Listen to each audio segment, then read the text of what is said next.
International Business Machines, IBM, which this season has brought you Town Meetings of the World, CBS Reports, the National Health and Citizenship Tests, tonight presents Broadcast 13 in this distinguished series.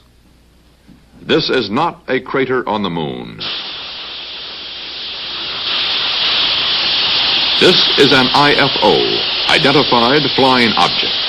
A man, not Superman, jetting in a Bell Aerosystems rocket belt.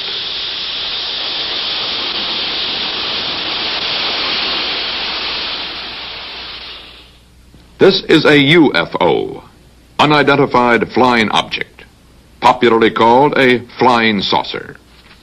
To responsible scientists and photoanalysts, they are lenticular clouds, sundogs, planets, balloons, or mirages. First of all, the objects are not unidentified. We know what they are. Second, in most cases, they're not flying. And finally, in many cases, they are not even material objects. A real flying saucer looks like this, an Avrocar manufactured in Canada, being test-flown in 1961. Or like this free-flying air-cushioned vehicle being flown by its inventor, Professor Paul Moeller, in 1965. But UFO sightings persist, and skeptics often become confirmed believers. I've slowly come to the conclusion that there are such things as interplanetary spaceships. I'll have to stick my neck out and say that because I believe it at long last. Psychiatrists often call these reported UFO sightings illusions, hallucinations, self-delusions. I'm not saying that there aren't things in the sky that we don't know about. What I am saying is that when there's anything that one doesn't know about, then the mind fills it with a great mass of fantasy. And that most of what we're dealing with in these reports is almost certainly fantasy. Fact or fiction, myth, menace, or marsh gas. This is an age when scientific and technological developments are rapidly making yesterday's fiction fact. How much do we know, and how we know what we know, is what tonight's CBS Reports is all about.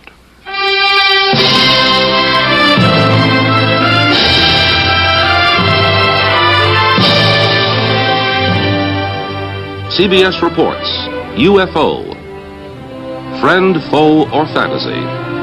Reported by CBS News correspondent Walter Kronkite. Good evening. Reports of flying saucers are nothing new. From the beginning of recorded time, men have been seeing unexplainable things in the sky. And there's no reason to doubt they saw something. The question is, was what they saw really there? And what was it they really saw? The great flying saucer mystery of 1966 began here, near Dexter, Michigan, late in March. And before the month was out, flying saucers were being reported from New Jersey to California, from Colorado to Long Island, from Ohio to Georgia. Invariably, the first reports were brought in by quiet and sober citizens like Frank Manor, father of 10 children, a countryman, a hunting man, a man used to wooded swamplands by night. Well, first beginning, we were watching television, and we have 6 dogs here, and they started raising a fuss, in which they never do much, so I went outside and gave a yell at them, and as I turned around to come back on the porch, I looked to the north of me, and looked like a fallen star radar. It was red and kind of coming down, and on about a 45, and so then I watched it, and I was going to see if it landed, and then maybe go down and see what it was. And when it got to the top of the trees, it stopped, and a blue and a white light come on it. And I looked at it, and I thought I was seeing things. Frank Manor's UFO remained over his swamp more than 4 hours. His children saw it, his in-laws saw it, residents of the area saw it, the police saw it. No one photographed it, but Sergeant Newell Schneider of the Sheriff's Office remembered it well enough to draw it. No, it moved very rapidly at any speed, or rather any direction it wanted to go. Why, it could change and go to the right or the left or go crossways without hesitating a bit. What do you think it was? Well, if they call it a flying saucer, that's what it is. 40 miles away, another swampland and another UFO sighting. This is Hillsdale, and the girls at Hillsdale College had a night to remember. Well, when I was looking out the window with the binoculars, I guess it was about 12, I saw it, and I saw two red lights, and I saw what looked to be shaped like a pie. I could just see the front of it, and I just saw the round front, and I could see the lights on either side. And then the red light was sort of casting a glow over the whole thing, so it looked like a round disc. At first, when I'd heard the other girls talk about it, I believed them, yet I couldn't really make myself comprehend it because I hadn't seen it with my own eyes. But then when I saw it, I just was fascinated. I wasn't afraid. I just wanted to stay there and keep my eyes glued to it. I couldn't leave. I know I saw it, I know myself I saw it, but I believe I saw it, but I can't fathom it because it seems so unreal. William Van Horn, Hillsdale's undertaker and civil defense director, also spotted the UFO and was out with his Geiger counter next day, checking a mysterious perfect circle where the UFO had been seen. Van Horn did not find any radioactivity here, but this did not shake his certainty that he had seen a hovering vehicle with two lights. Many people ask him why he did not go right up to the UFO in the dark. I'd much rather be a live coward than a dead hero. And with the area of uncertainty that we have here, how do I know but what maybe there's a current, a little electrical charge which is being radiated by one of these vehicles which would electrocute you if you got within a certain area of it. There was no sound whatsoever. I could not hear a bit of sound. The Air Force sent its chief scientific consultant on UFOs, Professor J. Allen Hynek, to check the Michigan sightings. Dr. Hynek agreed that the good citizens of Michigan had seen something in the marshlands. He thought they had seen marsh gas. I've had many letters pointing out that they, as children on the farm, had many experiences with swamp lights, and that this was obviously the thing that it was, and they couldn't understand why the people in Michigan got so excited over swamp lights. And the illusion of motion frequently is given by the fact that a little bit of swamp light appears here, it goes out, another one appears over here, that goes out then, but the illusion as viewed from a distance is that the objects have moved back and forth. And sometimes this gas will gather into a ball and actually float away. In Washington, a private unofficial group known as NICAP, National Investigations Committee on Aerial Phenomena, called a news conference, dismissed the swamp gas theory, and reopened an old argument with the Air Force. NICAP's director, Major Donald E. Kehoe, a retired Marine Corps officer, insisted that the Air Force knew more than it was telling. We are being observed by some type of device which is ahead of us, far ahead of us, and is probably controlled by a highly advanced superior civilization. Now, this is a conclusion which I personally have stated and is shared by some members of our Board of Governors and advisors, not all of them. But it has reached to the point where many people in the Air Force have the same conclusion. In fact, the Air Force at one time had a top secret estimate that these things were interplanetary spaceships. So you will see that this, instead of being a subject for ridicule and a big joke, actually is a serious matter which could affect the lives of all of us. And for the umpteenth time in as many years, the Air Force, called before a congressional committee, said it was hiding nothing. Air Force Secretary Harold Brown. We have not been hiding anything. The investigations have been made public. The explanations of those where there is a clear explanation have been made public. The hearing this morning was public for just that reason. In those cases where, for lack of data or lack of a convincing hypothesis, the sighting has been kept in the unidentified category, we've been perfectly willing to say that too. But if the Air Force had nothing to hide, Frank Manor, the Michigan farmer who had brought in the first report, was caught in the middle. He was mad. Well, you can look at here. Look, beer bottles thrown. Look at my windshield. What would you think if somebody was throwing beer bottles at your house, standing out in the middle of the road screaming, you nut, you're fanatic, and all that? What would you think? Are you sorry now that you did tell people what you saw? Yes, I am. I'm sorry because not that it's not the truth, but it's just the idea, the reaction of the people. They think you're a nut. Tell you the truth, that's just what they figure you are. And I'm not going to take it no more. I don't want nobody down in here. I just leave me alone. And if the thing lands right there by that pump, I'd never say a word. And he got out and talked to me. I wouldn't tell nobody. That's just the way I feel. I'm bitter and disgusted in the whole matter. And if people's going to act like that, I hope one lands right in Ann Arbor, right in the middle of Detroit. If flying saucers had become a painfully closed subject to Frank Manor, they nevertheless remained an intriguing open subject to millions of his countrymen. UFOs had been popularized here and abroad for almost 20 years, ever since a pilot named Kenneth Arnold reported seeing some discs and said they looked to him the way saucers would if you skimmed them across water. As for the latest rash of UFO reports, a pioneer in rocketry and an early popularizer of interplanetary space travel, Dr. Willie Lay, thought he detected a reason. Well, it is very typical that it is a rash, because if you get one report, you get a clutch of other reports following it. It feeds on itself, and the main problem there is that the term flying saucer, or to go official about it, UFO, has produced a label.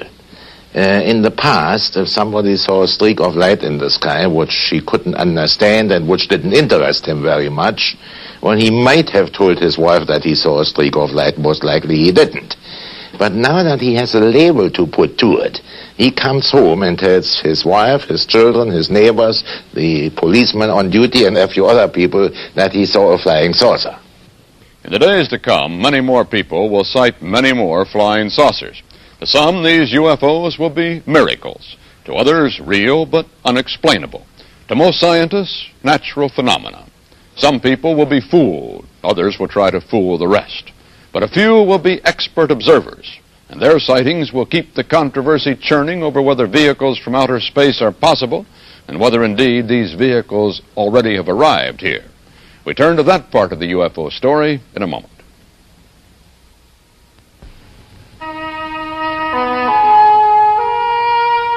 Here is a ritual that goes on night after night before each new term in high schools all over the land. This is scheduling. The fitting of courses to the needs of each student and the needs of each student to the new term's classes. These teachers and counselors are searching by trial and error for a schedule that works, trying out students and classes in combination after combination. Night after night, right up to the opening of school. But in this high school, where 2,000 students have their choice of more than 100 classes, this IBM computer tries out millions of combinations of students and classes and arrives at the optimum schedule in one afternoon. The process starts in a student counselor's office. Hi, Chair. If you're planning on a scientific career such as medicine, that may be physiology or biology too. The counselor analyzes where each student's abilities lie and where he needs direction. The counselor then simply marks the ideal courses for the student on one of these lists. These course requests go into the IBM computer. Already stored in its disk memory are related facts about each course, when it's given, how much space in the class. And here's the result. The most workable schedule for every student, coming up as a roster of each class for each teacher. That's one of the jobs the computer does for the teacher. From the indicative to the subjunctive moods. Also, you've got about 10 minutes left. The computer also scores tests and supplies more information from them. Not only grades, but where each student stands in the class, where the class stands in the state, and the state in the nation. What'd you get, Jim? I got an A. This computer information gives teachers a better idea where more work is needed. The computer also stores grades from the teacher, plus comments on each student. All this information is processed and served back as reports for parents. And as a complete record for counselors on which to base more accurate guidance. with your 40th percentile score number. The IBM Secondary School Computer System, giving our teachers a better opportunity to know and help each and every individual student.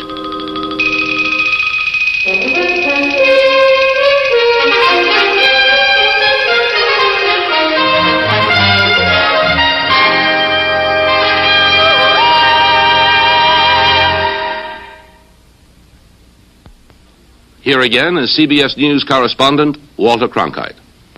There are more things in heaven and earth, says Shakespeare's Hamlet, than are dreamt of in your philosophy. On the other hand, there may be less there than often meets the eye. The oceanographer and meteorologist Athelstan Spielhaus. In the very early times, people didn't understand the majestic kind of catastrophes of nature. If a volcano blew its head and destroyed a village, primitive people used to think of it as some enlarged monster, some enlargement of a thing that was familiar to them, like a wild animal or something. In other words, they interpreted this ununderstandable, rather fearsome thing in terms of their present knowledge, primitive as it was. From there you get into medieval times with a sort of resurgence of mysticism and religious fervor. And I suppose if people saw unexplained things in the sky in those days, they explained them as miracles. Well, then you get to today, and we're on the brink of interplanetary travel, and so we begin to see things in the sky again that we can't understand or can't explain immediately. So we explain them again with this sort of colossal egotism of man at his present time. We explain them in terms of our latest ability, namely on the brink of space travel, these must be spaceships. But then only a few years ago, this would have been called an optical illusion, or it might have been called a miracle. But a man being powered through the air without benefit of plane or balloon is today a reality. Tomorrow, he may even be a traffic problem. There are jets that can rise straight up and then hover, like this British Hawker P-1127. The French also have experimented in this field. This is the Balzac, not a UFO. The Germans also are doing it. This is the EWR. Here it comes in for a landing. EWR, not UFO. The American XV-5A, built by Ryan, not only flies straight up and down, it also flies sideways and backwards. Northrop's wingless M2F2, otherwise known as the Flying Bathtub, is NASA's lifting reentry body, half plane, half spacecraft, landing like a conventional jet without power. Another wingless piece of airborne hardware is this lunar landing research vehicle at NASA's Research Center, looking more like a giant flying ant that might have come out of a Martian comic book. It will be used when we get to the moon. Small wonder that laymen seeing such things in newspapers, aviation, and trade journals, as well as in newsreels and on television, are ever more ready to believe anything. For if these are real, then others, more incredible, are most probably being tested in secret. However, all these vehicles operate within the laws of physics and aerodynamics, even though they may give the appearance of operating outside the laws of nature. But ufologists still insist there is more to it than this, and so there is. At England's Victoria and Albert Museum, CBS correspondent Frank Kern spoke to aeronautical historian Charles Harbord Gibbs Smith. My position now, I think, is that I believe that about 5% of these things are interplanetary. That is, they come to us from a world outside our planetary system, and that some of them are in fact inhabited by intelligent beings of some kind, and some look as if they're remotely controlled. After all, who really do we think we are? We're a fifth-rate, miserable, measly little system out on the edge of the Milky Way, fooling around the universe with 4,000 or 5,000 years of so-called civilization behind us. We think we are the cat's whiskers, and we are not. We're a potty, second-rate lot, fifth-rate lot, conceited as apes, all of us. And here we go, and the moment anybody suggests that something should come in outside from outside, we think, oh, no, it can't be that, it's quite out, these things can't happen. And I think I do it myself, we're all thinking medievally. What convinces you more than anything else? The evidence of the men that have seen them, and primarily the behavior and descriptions of the objects themselves, which do not fit really any other explanation. And the Oldfield sighting, this thing which will become very famous, where a couple who live in a cottage outside Manchester took their first airline journey, and they had aboard a little film, a little cine camera, and they take pictures down of the fields as a couple would the first time they've ever been in an aeroplane, and she takes what she thinks is an aeroplane coming up from behind them, and then it goes out of vision in about 12 seconds or thereabouts, and she goes on taking a few more bits of the distant clouds and puts it back. And when they get, what's this thing? I mean, it's inexplicable by any, unless it's a straight fake. And to fake an 8mm film in color wants a lot of equipment. And who on earth are this charming couple? What would they be doing, lending themselves to faking these things? It is nothing airborne we have ever seen. I mean, it is basically sausage shaped with 2 dorsal and 2 ventral fins. And as you look at this film, it turns away on its vertical axis from you and disappears out that way. Well, I mean, you can argue until you're blue in the face. What is it except something that is airborne by a force, probably electrogravitic force of some kind that we know nothing whatever about? It is nothing conventional, it is nothing unconventional aerodynamically. There's no single piece of earth-borne equipment of any kind that can look and behave like that. The Oldfields, indeed, had not faked anything, but the UFO in their film soon proved explainable. A few days later, an enterprising BBC cameraman took a similar camera, sat in the same seat, and filmed the same English countryside. The same UFO hovered into view, went through the same maneuvers, and disappeared into itself the same way. The UFO turned out to be the reflection of the tail section of the plane itself. The refraction of light in the Earth's atmosphere is capable of fooling both the human eye and the camera lens. And that thin, life-giving envelope of atmosphere sets apart the spaceship Earth from its sister planets as it spins about the sun at 66,000 miles per hour. One of the problems connected with man's flight through this environment derives from the law of physics governing objects moving at high speeds through the ocean of air. Aircraft moving at high speeds pierce the air compressed before the plane's wing. A shock wave results. It's become known as a sonic boom. And even today's comparatively slow-flying military jets alarm some citizens and run up bills for the Defense Department each year from the effect of these shock waves on populated areas.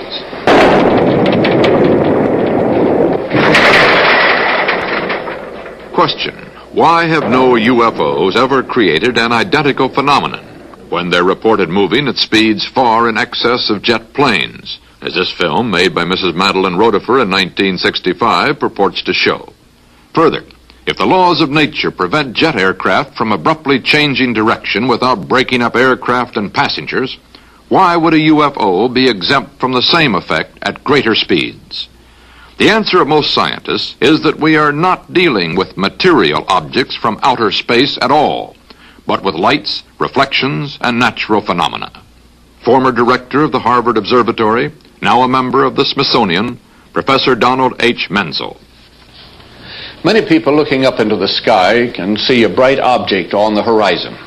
They think that this object is a UFO, when actually, as we scientists know, it can be an effect of the Earth's atmosphere, that through a layer of hot air that is entrapped above a layer of cold air near the ground, we get an effect which we call a mirage.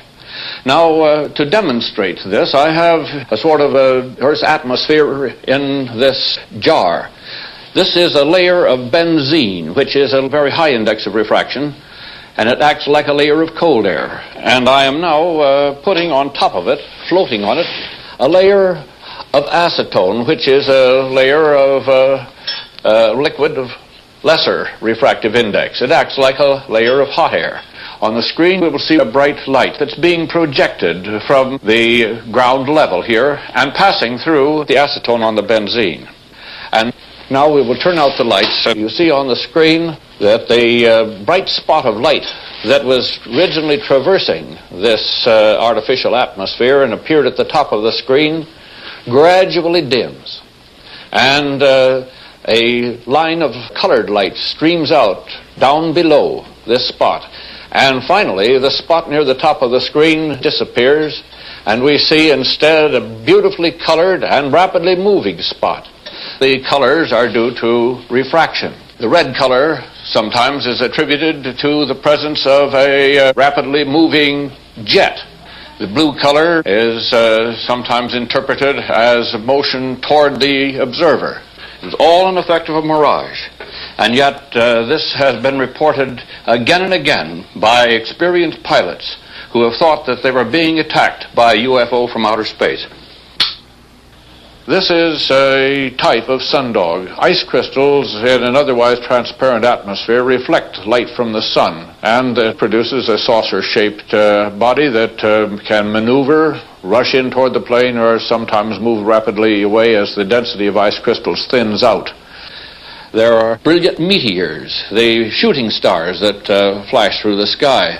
There are many cases on record where a pilot and a co-pilot have seen the identical flare in front of their plane, and one of them has pulled up the plane abruptly in an attempt to maneuver to miss it, when actually the other pilot claimed that it was an object 70 or 100 miles away, which actually it was. In addition to mirages in the atmosphere, many physical objects in the air have been taken for saucers, like this translucent balloon that can carry instruments up to 100,000 feet. Birds, kites, pieces of paper, and the planets have often been claimed as UFOs. But a little bit of logic goes a long way for those who wish to be persuaded, as we shall see in a moment.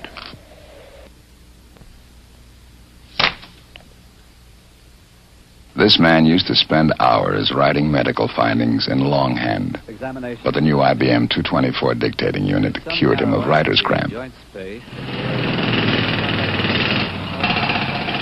This man used to trust countless details to memory, but the new IBM 224 never forgets anything.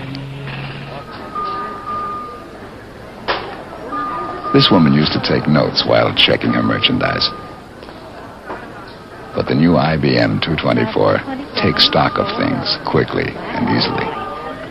At only 28 ounces, this new IBM dictating unit is so small and so compact that you can use it anywhere you think. At home, on trips and conferences, and of course behind your desk. Whatever you do, the new IBM 224 can help you do it better. Here again is CBS Reports UFO. Friend, foe, or fantasy. Saucer fans are often devoted readers of science fiction. Much of it is written by highly respected scientists. On an even more popular level, the comic book adventures of Flash Gordon confirm saucer buffs in the plausibility of their beliefs. But all is not peaceful on the planet Earth, because the saucer addicts are divided into cults, groups, and sects that range from the skeptical sighters who hope there is a logical answer to the true believers who feel sure the answer is being covered up by the military establishment. Perhaps the farthest out group is made up of the contactees. They have met, talked to, or even ridden with visitors from outer space. Here at Giant Rock in California's high desert country, one of the pioneer contactees, George Van Tassel, talked to CBS News correspondent Bill Stout. We're riding on a electrostatic magnetic ship right now on the Earth, doing 66,000 miles an hour right now in an orbit around the sun, and we're all astronauts in that respect. Have you ever gone up close enough to touch one, to see what was inside? Bill, in August the 24th of 1953, I went aboard one for about 20 minutes. What was it like? What happened? Well, the interior walls were what looked like mother of pearl plastic, like we put on toilet seats and for decoration. The light inside seemed to come from everywhere. The instrument panel wasn't like anything I'd ever seen before, and all of my years since 1927 in the air game. And they had a compartment in the wall which both cleans and deodorizes their clothes by some light process, which required no water, soap, or detergents, or a washing machine. Giant Rock, for the last 10 years, has been the Plymouth Rock of the saucer age. Saucer conventions were meeting here as far back as the pre-astronaut era of black and white television. But the contactees' storyline was the same, then as now. Howard, would you tell us in your own words about your trip to Venus, how it started? Well, as I say, it started first with a very decided tingling all over my body. This tingling finally extended to the mind area, and there was a clarification of mind such as it's hard to believe. I seem to become one with the entire universe. In the Valhalla of interplanetary contactees, the late George Adamski is regarded by his followers as something of a Christopher Columbus among outer space voyagers. And you talked to him, you asked him? I have, more or less on gestures and mental telepathy, as it is known, talk transfer. He does not speak. I mean, he didn't at the time, but I have met him since, and he does speak very well English as well as in the other language. George Adamski was successful in attracting many disciples with film like this. He called it a spaceship from Venus. His critics call it a crude hoax. This film was obtained from one of Adamski's disciples, Mrs. Madeline Rotifer, who has made her own UFO film and who credits Adamski with an assist in her first contact with Venusians. Some of them have even been to our home. And the day that the one came into the yard, which I filmed on the camera, there were 3 inside the ship. Major Kehoe and his NICAP organization have little regard for the likes of contactees, Rotifer and Adamski. They lean heavily on the testimony of professionals. According to the United States Air Force, in following a policy which is set probably fairly high in the Pentagon, there are about 250 or 300 extremely incompetent airline and military pilots in this country. They're carrying passengers. They fly across the oceans, and they seem to be quite safe. The airlines let them continue to fly, even though they have reported UFOs. Now, this is not an attack on the Air Force spokesman or the project spokesman.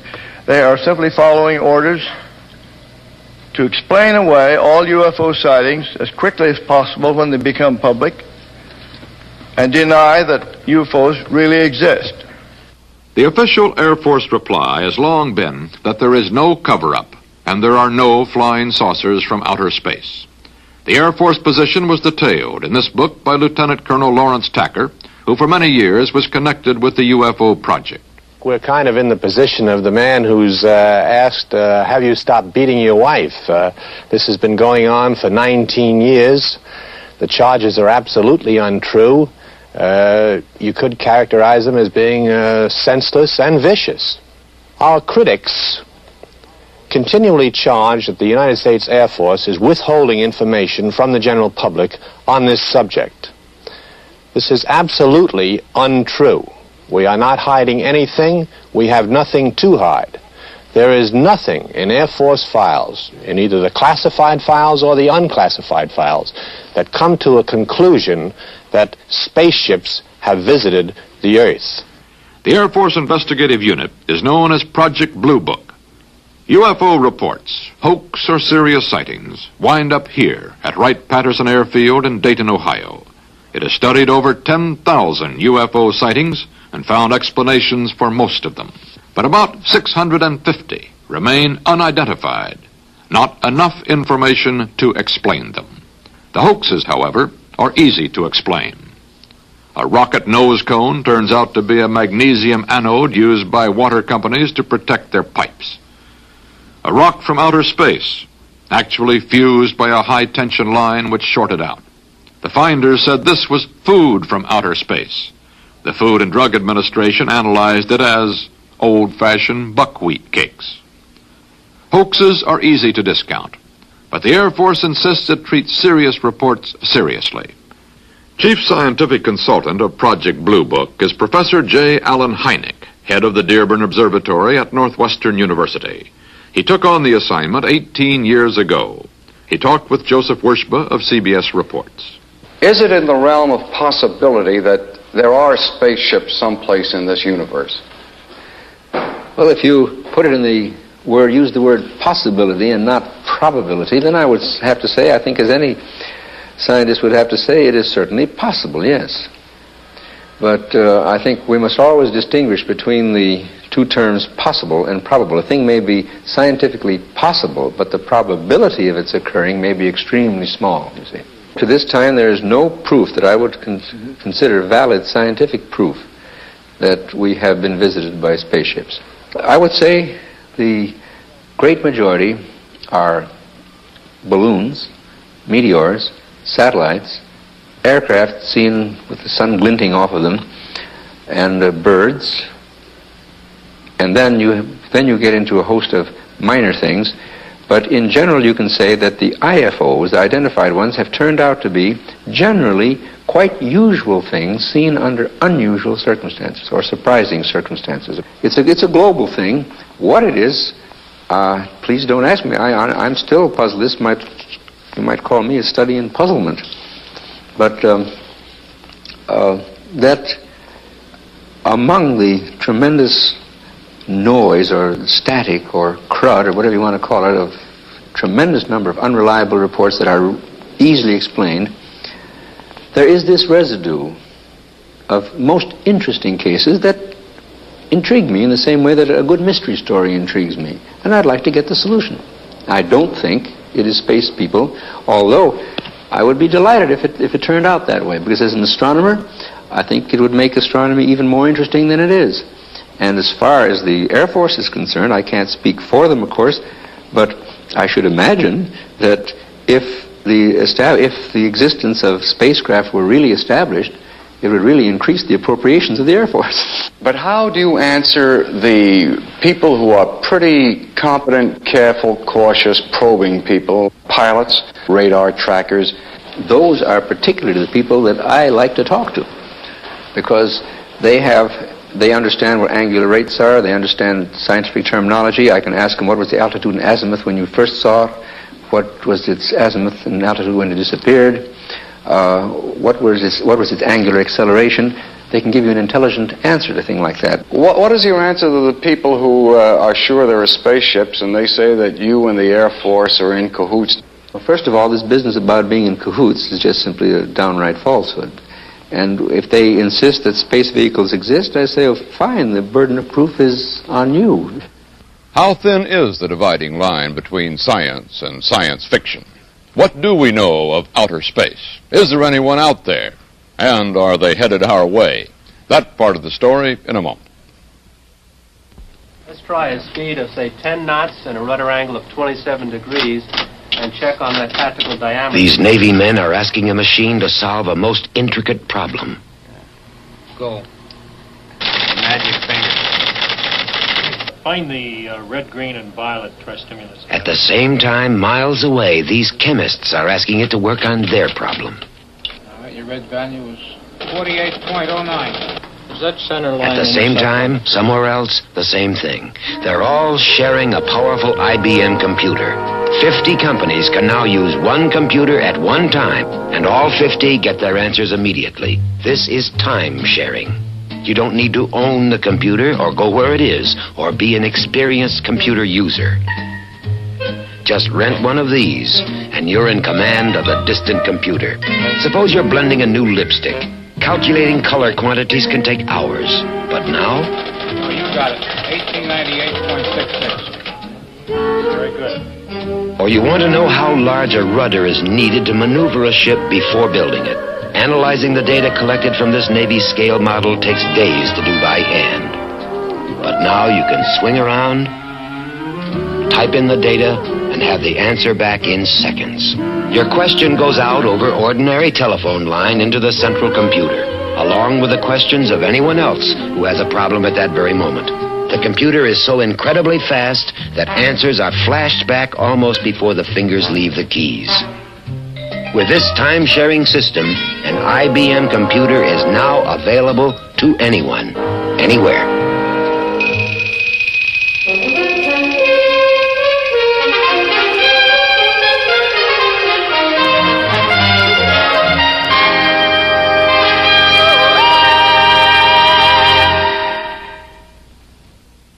CBS Reports, UFO, Friend, Foe, or Fantasy, continues with Walter Kronkite. Much of science, when we look at it close up, looks like fiction. Those who charge a conspiracy as being carried on by scientists and the military to cover up visitations from outer space use that charge to explain why no UFOs have been reported by our space defense system. Well, this is a dangerous game, like yelling fire in a crowded theater. For in this hydrogen bomb and missile age, the Air Force has the job of turning the unidentified into identified objects in a matter of moments. There's no time for theory and conjecture, because any unidentified object would sound warning klaxons around the world. Thousands of people would have to know about it instantly. It's literally true that what we don't know could kill us. CBS News correspondent Bill Stout reports from Colorado Springs. This is where they watch everything that flies over or close to North America. The Combat Operations Center for NORAD, the North American Air Defense Command. Thousands of items of information pour in here from radar stations, outposts, ships, and aircraft scattered all across the hemisphere. Data that's sorted and displayed on this screen.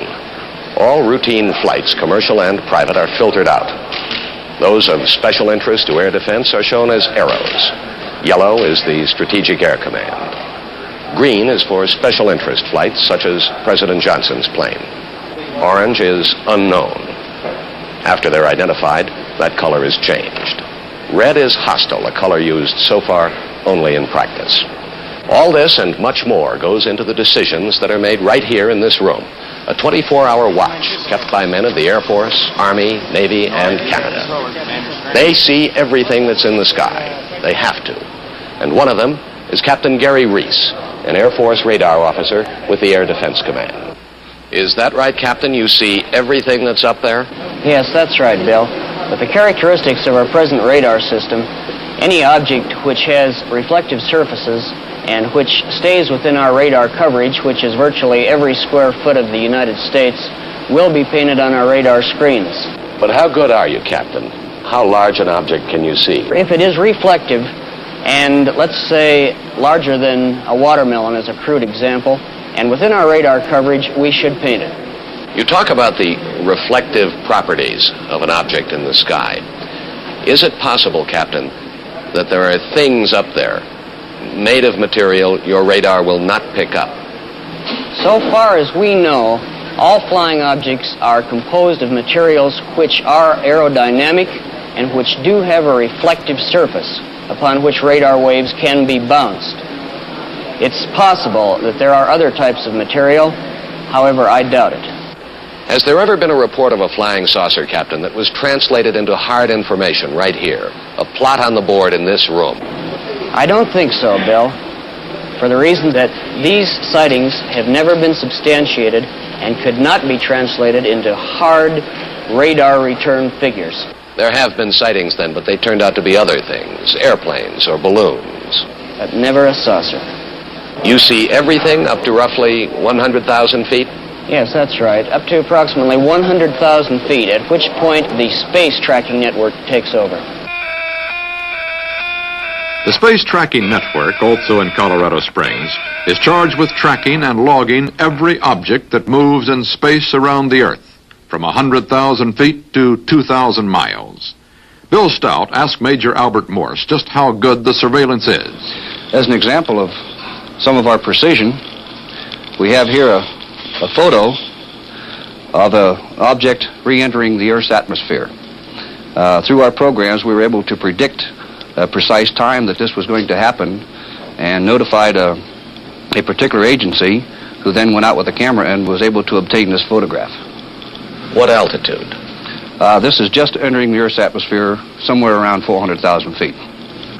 In keeping track on this board, you follow not only ours, but Russian, Canadian, French? Yes, sir. Everything that has been launched so far. Could there be objects in the heavens that you cannot see? Yes, sir, there possibly could be. However, if they do have a reflectivity to a radar and obey the physical properties, these can be tracked by our system. How far out can you see, and how small an object could you see?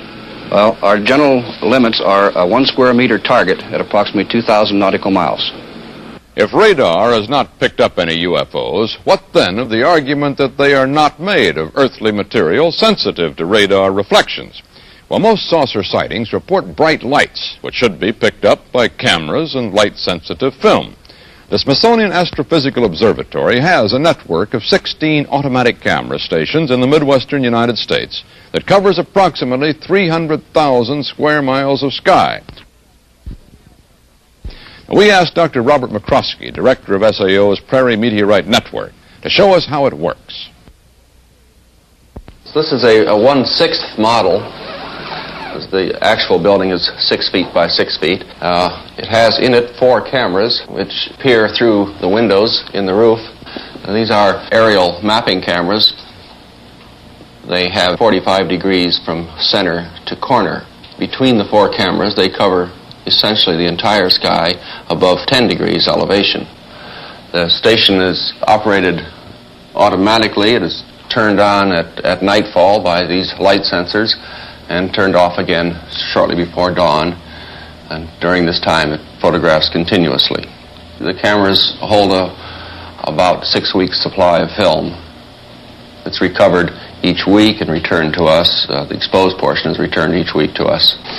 We have a photograph here of an extremely bright object that occurred last November. You see the meteor stretched along a straight line. It is broken every 20th of a second by a shutter. The shutter breaks permit us to determine the velocity and then the orbit of the body.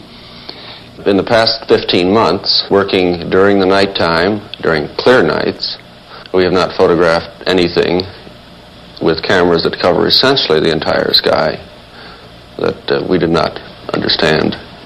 Dr. McCroskey, does the Smithsonian have other networks that feed information into the whole system?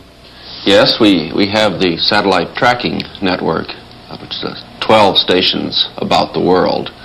At each of these stations we have a large specialized camera for tracking satellites. This is a model of one of them here. In size, it's about 10 feet high. The aperture is 20 inches. It's f.8. This camera is built so that it is possible for it to track along the trajectory of a satellite and can, in fact, photograph a 6-inch shiny sphere at the distance of the moon. At the distance of the moon? Yes. Could you show me a picture of something that's come from that kind of camera? Yes, not a meteor photograph, but one of a satellite, in fact, 2 satellites. This is the Gemini rendezvous when the 2 Gemini capsules were within about 3 miles of each other. But in all of the pictures that you've ever seen also from this type of device, again, nothing has ever shown up in any of them that somebody would call an unidentified flying object. Not that we would call an unidentified flying object, no. Since there are no bogies on radar that can remain unknown for long, and there is no photographic evidence, let's go farther out. The expanding knowledge of what lies beyond our planet has made it respectable to speculate about the possibility of life elsewhere. But that knowledge also makes it more difficult to conceive of interstellar space vehicles. Instrumented space probes like Mariner, flying by Venus and taking pictures of the surface of Mars. Radar signals from Earth bounced off planetary surfaces and monitored on giant antennae like these have thus far tended to confirm that if there is life there at all, it is in elementary form, not the sort to construct UFOs for exploration of Earth. As for what lies beyond our planetary system, it's well to remember that our sun is a tiny star placed near the edge of our galaxy, the Milky Way. Each of these nebulae are composed of millions of suns which might have their own planetary systems where life at various stages of development might exist. But the nearest star, like our sun, is Proxima Centauri. It is 1,000,000 times farther away from Earth than the nearest planet. If it had planets around it and was inhabited by intelligent beings capable of travel through the galaxy, they would have to construct spaceships that traveled at 670 million miles per hour, the speed of light. A round trip from the vicinity of Proxima Centauri to Earth would take more than 8.5 years of Earth time. So those scientists who are inclined to think the universe may abound in intelligent life tend to believe that God's quarantine, as some of them call the distance which separates us, will make radio signals the ultimate form of communication, not spaceships. Great electronic ears have enabled man to listen for electromagnetic signals from the farthest objects in the universe that have so far been detected.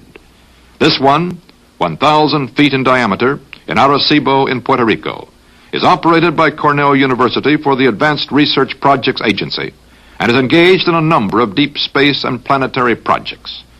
If we are not alone in the universe, instruments like this, pursuing carefully programmed listening exercises, may one day bring us a fateful message.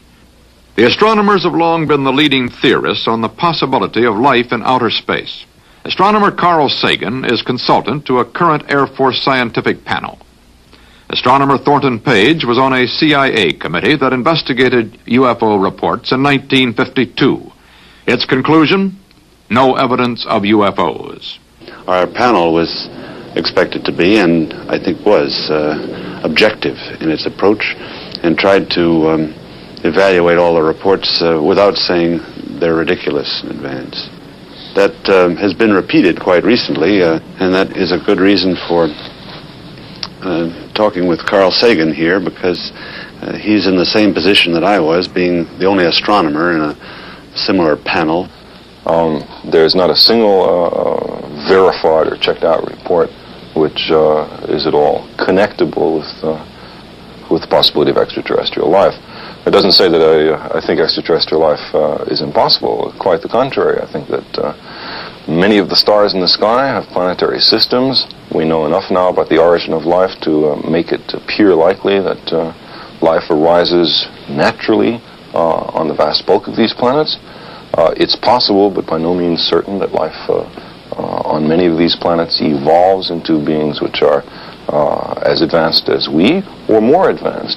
And I don't see any reason why we can't imagine that there are civilizations thousands or millions of years in advance of ourselves, capable of technical feats that we can hardly imagine. If you would believe, as the flying saucer cultists would have us believe, that the majority of the saucer reports are due to visitations, then you have a very strange situation.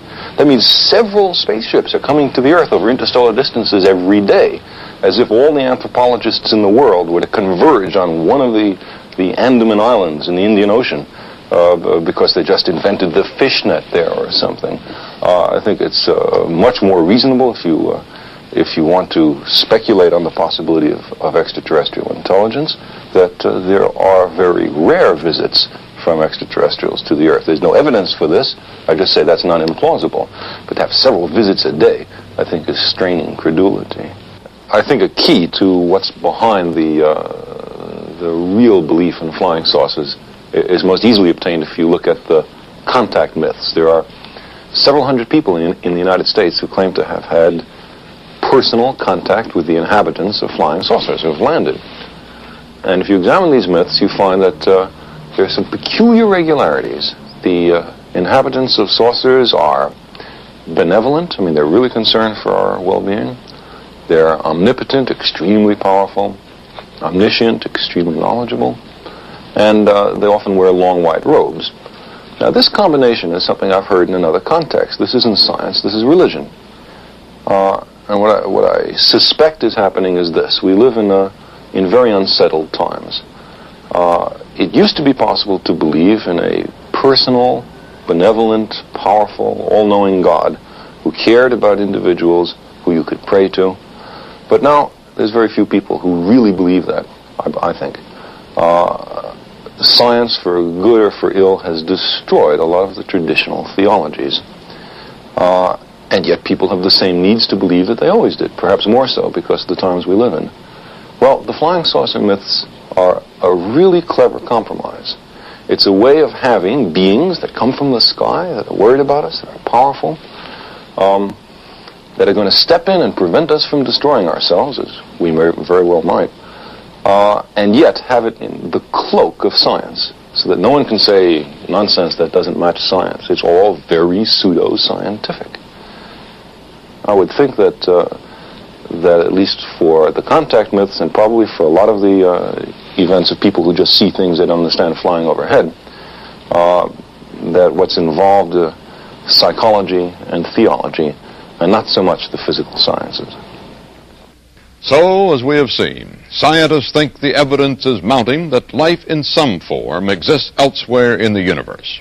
But almost unanimously, they find no evidence that anything out there has come here. One thing is clear. You could not keep a spaceship a secret. Too many professionals with too many powerful instruments are probing the skies these days. And too many journalists could not be restrained from trumpeting one of the greatest news stories of all time. It also seems clear that since the security of our world is involved in converting all UFOs immediately into IFOs, perhaps these phenomena are properly the responsibility of scientists and the military, with periodic reports to the public on what they have found, if anything. The rest of us can emulate the scientists by keeping an open mind, since yesterday's fantasy sometimes turns into tomorrow's reality. But we might remember, too, that while fantasy improves science fiction, science is more often served by facts. This is Walter Kronkite for CBS Reports. Good night. CBS Reports, UFO, Friend, Foe, or Fantasy, has been brought to you by International Business Machines, IBM.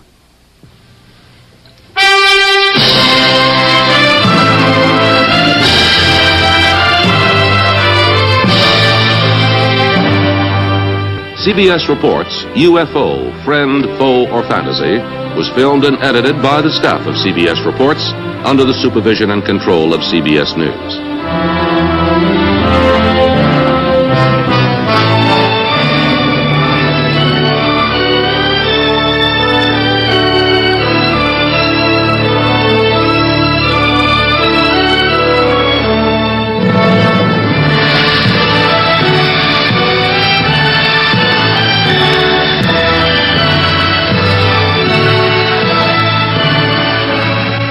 Telescopic film of the galaxies, courtesy of California Institute of Technology and Carnegie Institution of Washington, D.C.